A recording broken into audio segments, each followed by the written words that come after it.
The search for alien life is by design the search for habitable planets.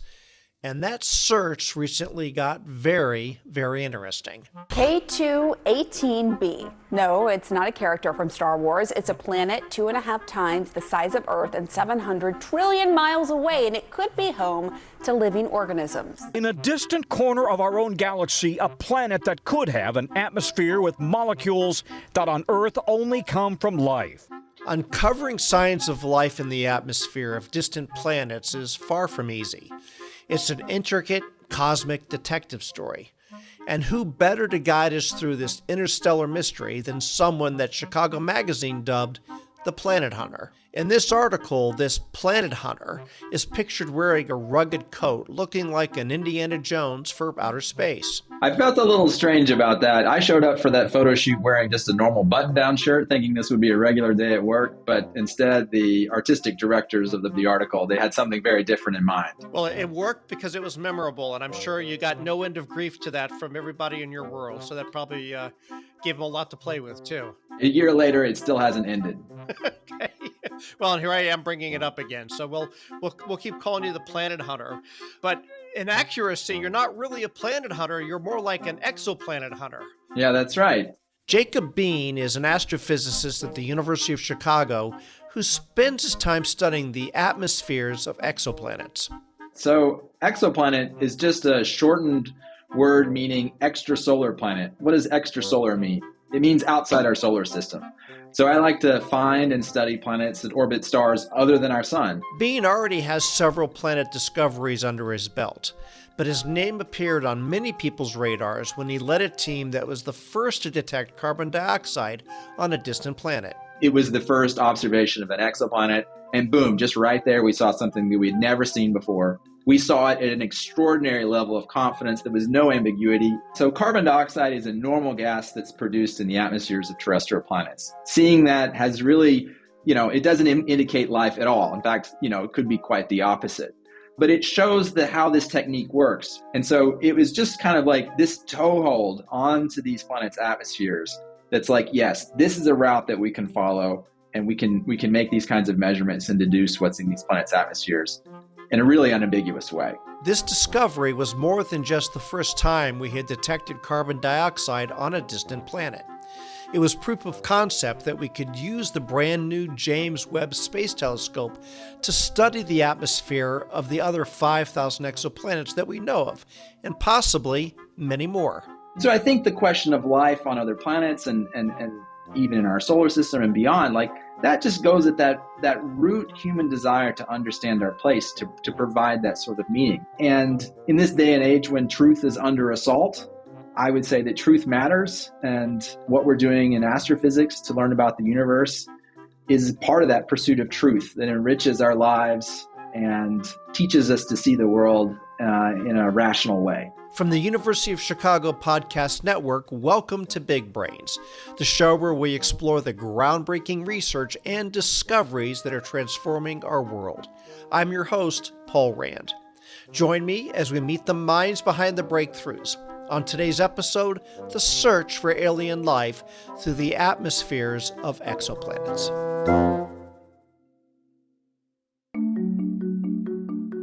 The University of Chicago Leadership and Society Initiative guides accomplished executive leaders in transitioning from their long-standing careers into purposeful encore chapters of leadership for society.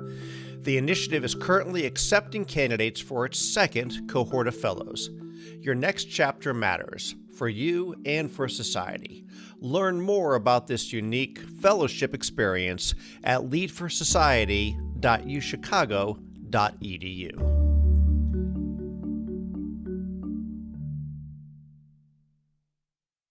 So, how does a person become one of the world's most renowned exoplanet hunters?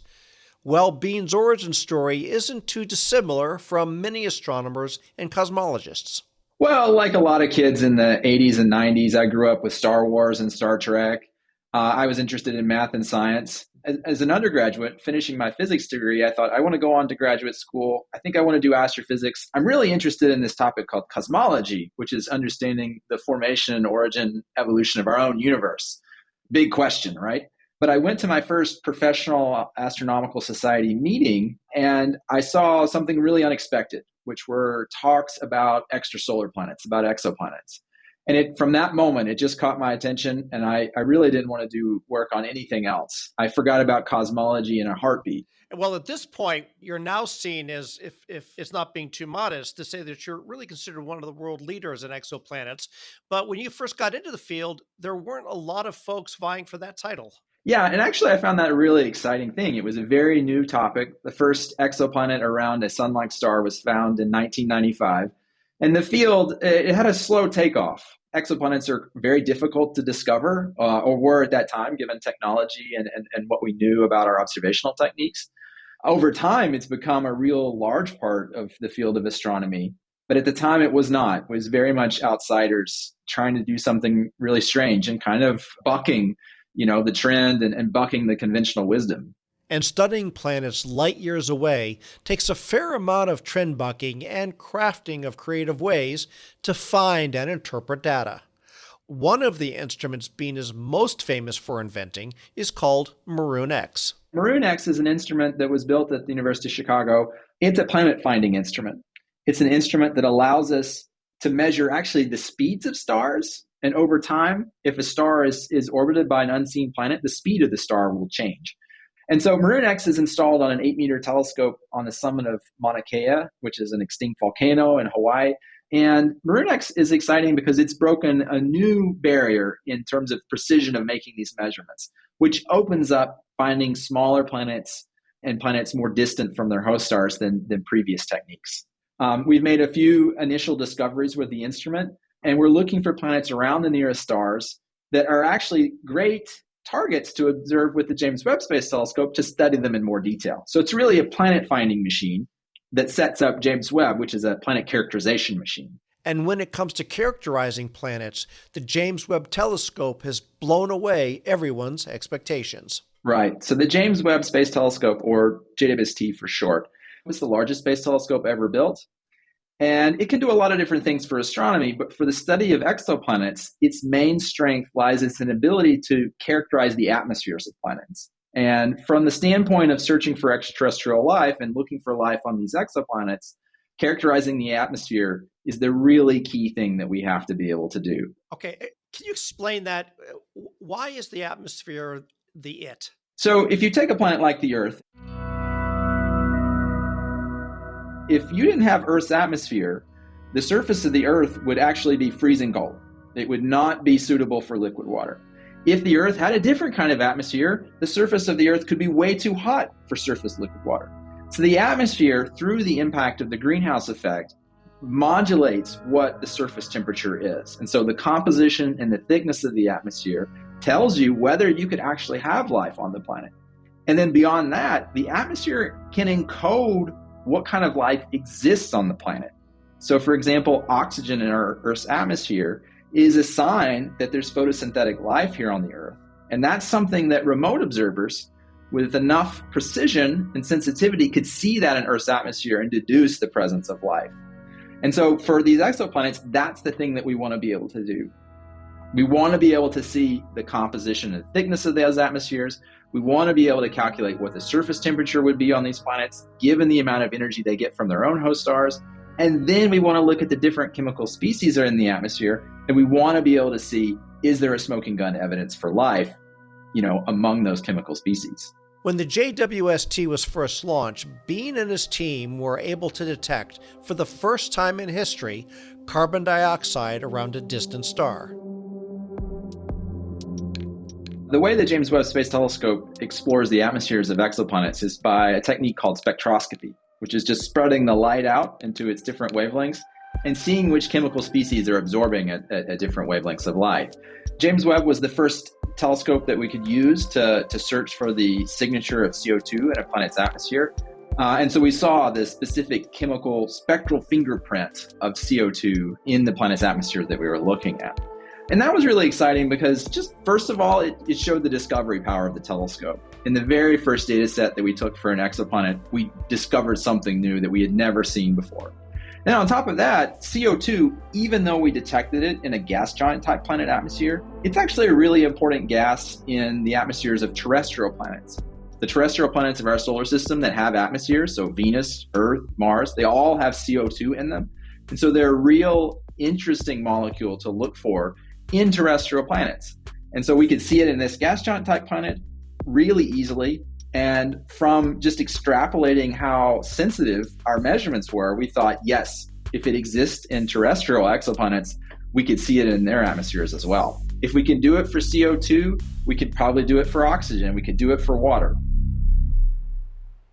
Tell us about what a habitable zone is and why it's so important. Right. So the habitable zone is really the hunting ground for looking for life. And it's based on the concept that the ideal form of life that an astronomer could find is life that exists on the surface of a planet. Okay? And for life to exist on the surface, we think it needs liquid water. All life on Earth needs liquid water. Every kind of life, no matter how different it looks, that's one of the unifying principles of all life on Earth. It uses liquid water. So the habitable zone concept is, what range of distances can a planet be from a star, and if it had some, conceivable atmosphere such that it would have surface liquid water? So there's obviously a distance that's too close to the star. It's too hot. You could remove the whole atmosphere so there's no greenhouse effect and it would still be too hot, so no surface liquid water. And then you could be too far away, that no matter how thick that you make the atmosphere, you also could not have liquid water. It's just too cold, right? So it's this range of distance, this Goldilocks zone, if you want, where if you had a terrestrial planet and it had the right kind of atmosphere, boom, surface liquid water would be there. And that's where you could expect to find life. It's not to say that life can't exist in other environments. In our own solar system, there are icy moons in the outer parts around Jupiter and Saturn that have subsurface liquid water oceans. And so we can conceivably explore those, right? We could send a mission there, we could land, we could drill down. Some of them have big cracks in the surface and liquid water is spewing out, and tidal forces are pumping that water out, and geysers are spewing out, and we can chemically analyze those geysers, right? But that's the solar system. Beyond our solar system for extrasolar planets, we can't study objects in that great of detail. We can't go there. So we need remote observations. And so it's a very simple story. We want to look at the atmosphere, a terrestrial planet that has liquid water, and we want to see if there's a gas in the atmosphere that's indicative of life. And what would your reaction be if, number one, you found the atmosphere and then actually you found oxygen in that atmosphere? That would be a really exciting discovery, because I would have pretty high confidence that was coming from life. Oxygen in Earth's atmosphere is created by photosynthetic life. Oxygen's highly reactive. If all photosynthetic life, God forbid, on Earth ceased to exist in this moment, the oxygen would be pulled out of the atmosphere by chemical reactions with surface rocks in just a few 10,000 years. And so oxygen is something that has to be continually replenished by life here on the Earth. And so it's a type of gas that we call a biosignature gas, something, right, that's caused by life. And so if I saw oxygen in the atmosphere of a planet, my questions would be, right, is this a terrestrial planet? Is it a planet in the habitable zone? What other chemical species are present in the atmosphere? And what do we know about the star and its history and how it's irradiated the planet over, several billion years, more than likely? If we could put all that together, right, we could have a credible picture of life being on that planet. But simply the detection of oxygen would already be pretty exciting. Even though there are false positive scenarios for oxygen not being caused by life, those are sort of edge cases. The most likely explanation, if we see oxygen in the atmosphere of a terrestrial planet orbiting another star, is there's life there. And I would, at that point, I'd push my chips across the table and say, I'm all in. This planet's got life. I'll bet the house on it. Now, when we talk about there being life, that may not actually be the type of extraterrestrial humanoid-like life that I think people jump to in their imagination. It could be a cellular level of life. Is that right? I think that's actually most likely. And in fact, the presence of oxygen in an atmosphere doesn't indicate the presence of complex animal life. The oxygen in Earth's atmosphere is created by fairly simple photosynthetic life. The oxygen in Earth's atmosphere about 2 billion years ago was first put into the atmosphere by cyanobacteria. Now, oxygen being in the atmosphere makes it possible for complex animal life, right? We couldn't have complex animal life here on the Earth without all that oxygen in the atmosphere that's caused by cyanobacteria, first of all, and then slightly more complex photosynthetic life right now, right? And so that would be a really interesting thing would be, okay, if we could identify that there's any kind of life on the planet, what sort of evolutionary stage and level of complexity is it at? We could start answering, asking and answering those questions as well. We have already discovered more than 5,000 exoplanets, and the James Webb Telescope is allowing Bean and other astronomers to learn what their atmospheres really look like. And there are a number of fascinating planets to explore. That's after the break. How can we improve communications at work? Why did McKinsey's former CEO go to prison? How irrational are we really, according to Chicago Booth's Richard Thaler and Harvard's Steven Pinker? And are stock markets actually efficient? The Chicago Booth Review podcast addresses the big questions in business, policy, and markets with insights from the world's leading academic researchers. We bring you groundbreaking research in a clear and straightforward way. Find the Chicago Booth Review podcast wherever you get your podcasts. One of the successes that came up was when you started looking at the atmosphere of an exoplanet, if I have this right, of GJ1214b. Right, it really rolls off the tongue, right? GJ1214b. It should. You really should know this planet. Tell me about this. It's bigger than Earth, but smaller than Neptune. Is that right? That's right. So it sounds like it's sort of this in-between size planet that maybe is not very interesting. But it turns out it's representative of a class of planets that's the most common kind of planet in our galaxy. 50% of stars like the sun in our galaxy have a planet like this that does not exist in our solar system. And so the discovery of these objects, which happened around 2010, was a shock. The theorists who calculate models for planet formation did not predict their existence. And when they showed up, it's like, who ordered this? Why this? And then it became like, gosh, they're so common. And they're really enigmatic because we don't have a template in the solar system. Since they're between the Earth and Neptune, you could imagine, well, maybe it's a smaller Neptune or a bigger Earth, right? And we've really been struggling to understand these objects and use pieces of information from a lot of different types of exoplanet research to try to piece together a story of what these objects are and how they form. If we talk about other discoveries that came out, and I'm probably not pronouncing this right, but one of the others that stood out was, is it Gliese 486b? Come on, that's another one that should just roll off the tongue. Gliese 486b. Everyone knows that, right? Everybody, they will now. Right. So that's a rocky extrasolar planet that I actually helped discover. Okay. And it's become a key target for the James Webb Space Telescope because it's a terrestrial planet orbiting a very nearby star. It's very favorable for atmospheric characterization. And we've been trying to answer this question about whether it has an atmosphere or not.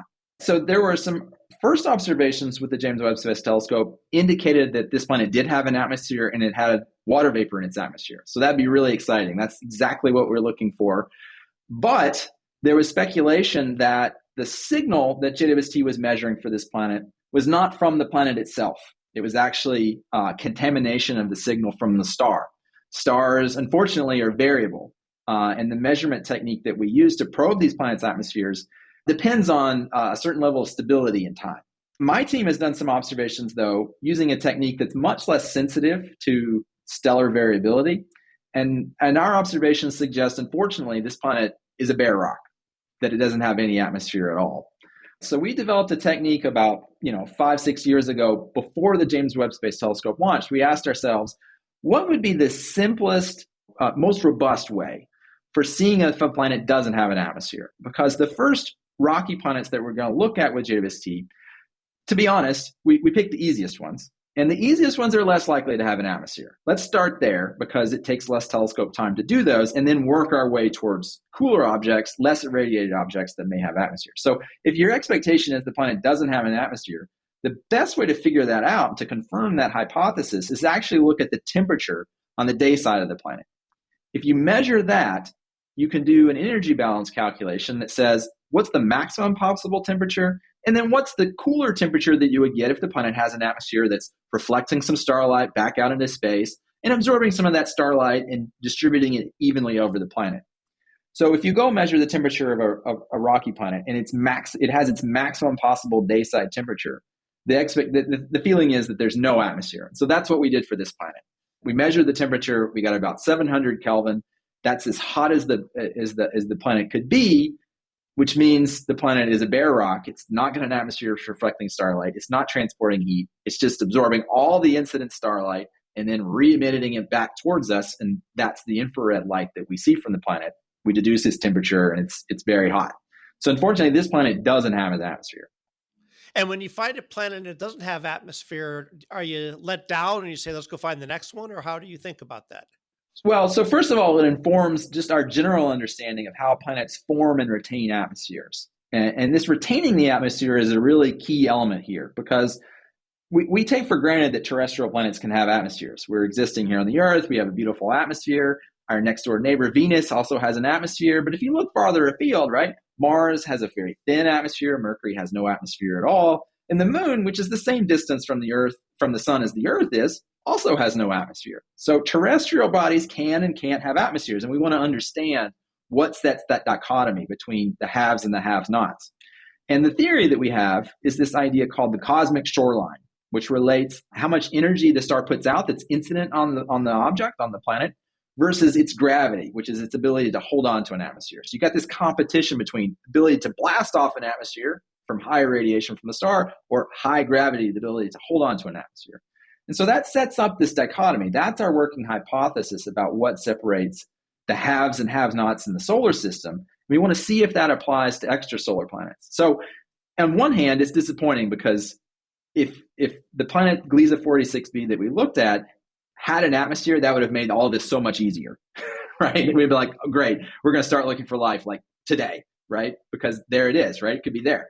But our expectation under this cosmic shoreline hypothesis was that it didn't have an atmosphere. Based on what we knew about its properties and what its star is, we didn't actually expect that. And so it fits this hypothesis, so it's not upsetting from that standpoint.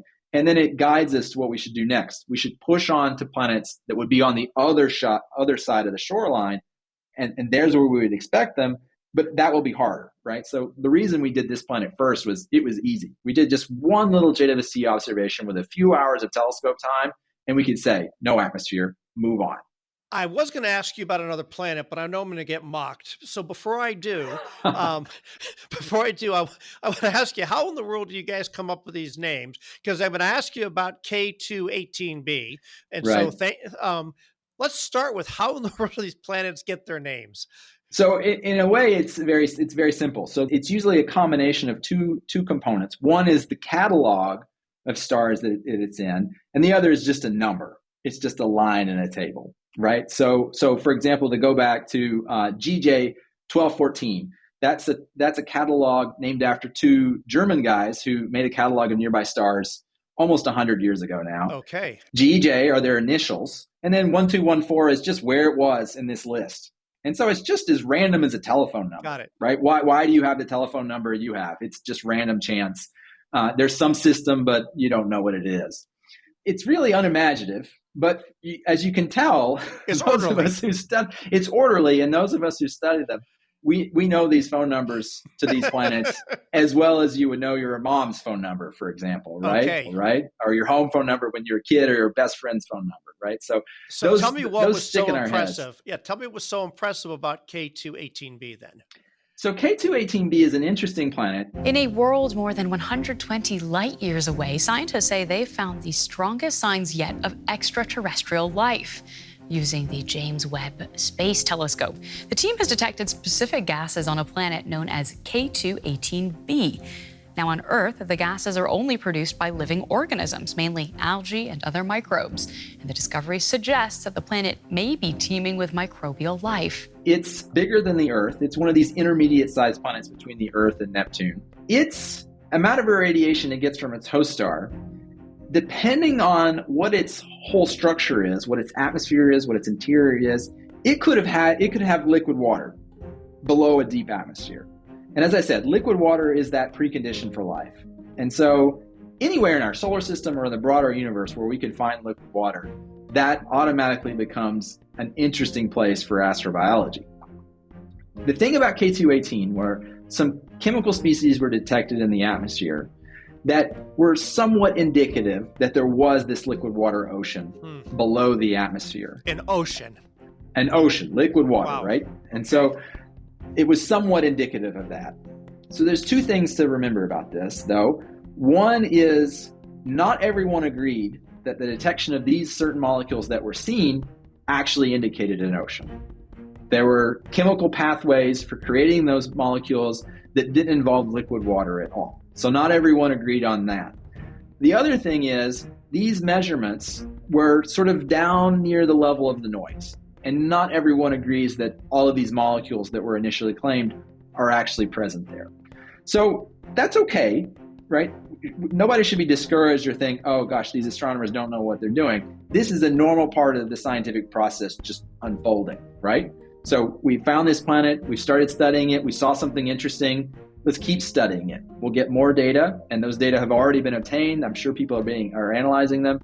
We'll increase the signal to noise, our sensitivity of our measurements. We'll see if those molecules are there. At the same time, we're developing more sophisticated models that will tell us which molecules that we see in the atmosphere are indicative of a sub-atmosphere liquid water ocean or not. What's really exciting is this is all just unfolding, and the general public honestly can follow it in near real time, right? This is not science in a textbook that somebody discovered 100 years ago and you read it and you take it as fact, right? This is the scientific process unfolding before our eyes with an amazing telescope that our engineers built and our government, with its decades of foresight decided to fund, right? And so we're all the whole world is part of this story that's playing out here. And we're having the fun, right, of seeing, does this planet have a liquid water ocean? Could we imagine life existing there? If life is existing, what sort of more subtle molecules is it putting in the atmosphere that we could detect, right? And so I think it's just a fantastic story, but there's a lot of controversy. Like any interesting scientific discovery, there's going to be controversy. And so that's just playing out right now. And I think it's a really fun thing to watch. Do you look at where you are, because James Webb is just a few years old at this point, do you look at it and say, in your lifetime, in your team's lifetime, this is going to be as good as it gets? Or do you look at it and say, actually, there's another iteration coming, and that next iteration is going to help us do even more? We hope that there's a next iteration. We hope there's a few different next iterations. Okay. So, for example, the University of Chicago and other institutions are working to build the next generation of large ground-based telescopes, even bigger than the ones that we have now. And those will be able to advance this field. And then ultimately another space telescope. And the name of that one again is? So the University of Chicago is involved in the Giant Magellan Telescope project. And there are a couple of other projects also of similar size telescope that other people are working on. So those would really advance this topic. And then ultimately we want a telescope in space of the similar size of JWST, but that can use a different kind of observational technique and actually image planets. And that would be that's kind of the ultimate goal in the sort of vision that I could have for my lifetime. Having that kind of telescope imaging planets like the Earth around sun-like stars now, different kinds of stars, and seeing if they have atmospheres, what their atmospheres are made out of, and being able to detect oxygen for those planets that do have atmospheres. And that telescope would launch in, say, the 2040s. And so that would sort of round out my own personal career and put a capstone on this journey that I've started when I was in my 20s. In the meantime, Bean is just excited to continue adding to the growing list of exoplanets left to explore. There's really two paths for this field, discovery of more planets. So in my classes that I teach, almost every lecture, I show this two-dimensional plot of planet mass versus separation from the star. And you can put all the planets that we know of in one part of that diagram. But there's vast parts of that diagram that are just white space because we can't find planets with our existing technology there. And that would be really informative to understand just what's out there and to understand how planetary systems form and evolve. So there's a constant push to improve planet detection technology to push into those unexplored parts of the map, where there be dragons part of the map, right? And because that would give us a more complete picture. The other is just trying to learn more about these objects, because of these 5,000 plus exoplanets that we know of, we only know things like mass, maybe radius, distance from the star. We don't know these objects as real worlds. They're just like point masses to us at this point. And so for me, the really interesting thing is to get to know these objects and to characterize them in more detail. And I see infinite possibilities there, to be honest, in both of these, pushing towards the detection of more planets, characterizing the ones that we've been able to find. The study of the solar system planets continues. And all of this staring up into the stars certainly has an effect on the people looking through these telescopes. Bean himself says it gives him a unique perspective on life that we all should pay more attention to.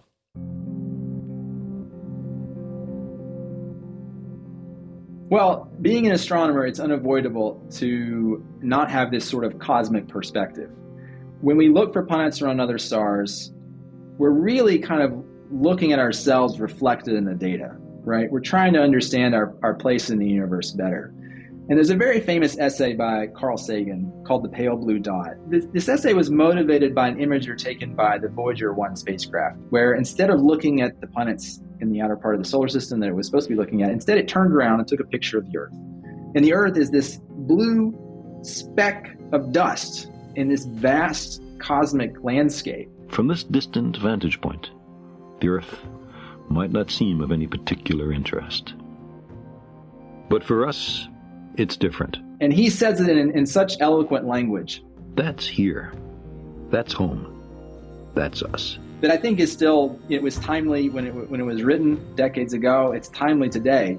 On it, everyone you love, everyone you know, everyone you ever heard of, every human being who ever was, lived out their lives. All the hopes and dreams of humanity.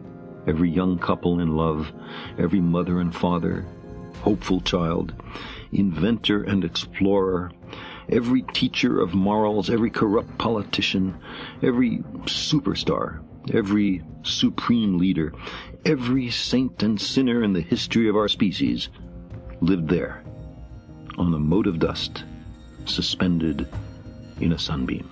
All the kind things that we've done to each other, all the awful things that we've done to each other. Think of the rivers of blood spilled by all those generals and emperors, so that in glory and triumph they could become the momentary masters of a fraction of a dot.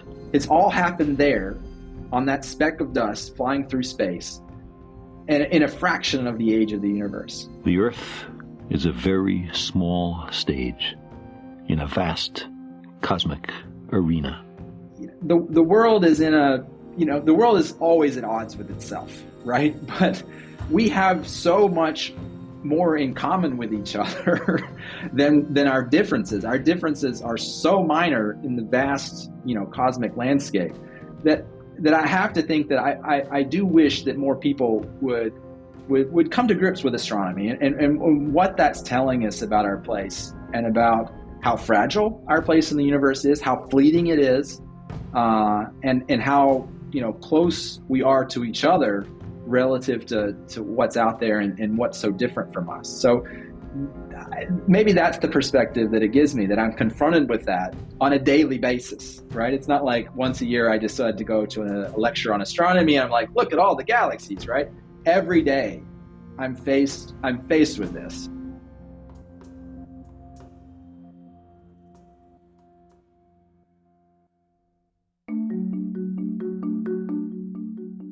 Big Brains is a production of the University of Chicago Podcast Network.